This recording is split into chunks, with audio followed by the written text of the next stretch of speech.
Hello and welcome to my YouTube channel. In our today's tutorial, we are going to look at how to pass the NEBOSH open book examination, and specifically how to apply safety procedures in your scenario-based answers. This is the difference between a refer and a distinction. Be with me until the end of this tutorial so that you will be in a position to score highly on your IG1 paper. Now, before we get into the techniques, let me remind you of something very important. The NEBOSH examiners are not looking for you to recite the textbook. They are testing whether you can apply your understanding to a real-world situation. I did my NEBOSH certificate in 2020 October, and I attained a distinction with 81%. And to be sincere with you, the open book examination is not about what you memorize. It is about how you think. So, number 1, you must understand the command words. When NEBOSH says identify, they want you to list.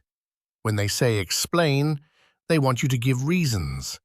When they say describe, they want you to paint a picture.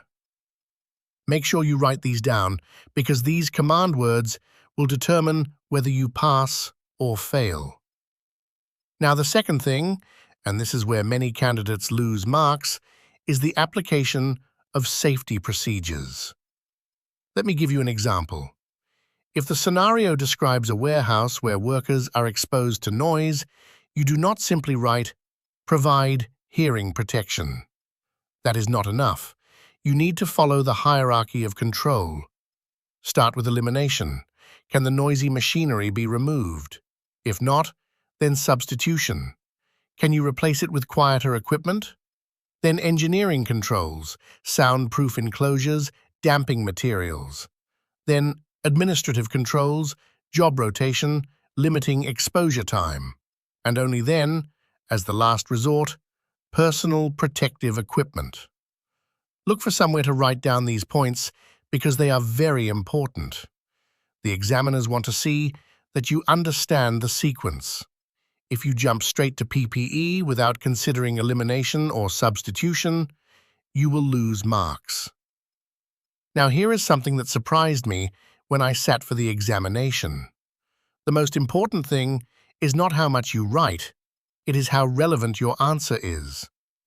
I have seen candidates write 4 pages and get referred, while someone who wrote 1.5 pages got a distinction. Why? Because the distinction candidate stayed within the scope of the scenario. So, number 3, time management during the open book examination. You have 24 hours to submit once you download the paper, but do not be deceived. This is a very serious course because the objective is to save life. The time will go faster than you expect. Here is my recommendation. Spend the first hour reading the scenario at least 3 times. Do not rush to start writing. Read it once to understand the workplace. Read it a second time to identify the hazards. Read it a third time to connect those hazards to the relevant NEBOSH elements. I guarantee you, if you skip this step, you will miss critical information. After that, allocate specific time blocks for each question. If there are 4 questions worth 25 marks each, give yourself 4 hours per question with breaks in between. Do not spend 6 hours on question 1 and then rush questions 2, 3, and 4. Now, if you are finding this helpful, make sure you subscribe to SafeTime Online TV so you do not miss any of our NEBOSH tutorials. The fourth thing I want to share with you, and this was key to my success, is cross-referencing. When you are answering a question on risk assessment, do not only use element 1. Bring in relevant points from element 2 on health and safety management systems. Bring in the legal requirements from element 3. This shows the examiner that you see the big picture. To be sincere with you, NEBOSH is not a difficult course, but it is a challenging course. It is for people who are committed and people who are ready to face the real-life situation. Let me summarize what we have covered. Number 1.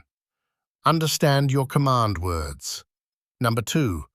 Apply the hierarchy of control when addressing safety procedures. Number 3. Manage your time by reading the scenario 3 times before writing. And number 4. Cross-reference between elements to show the examiner you understand the full picture. Actually, there is no shortcut with this course. You just need to prepare. You take your time. You practice with past papers, and you aim higher. Always aim higher. Thank you very much for watching, and let's meet in the next video.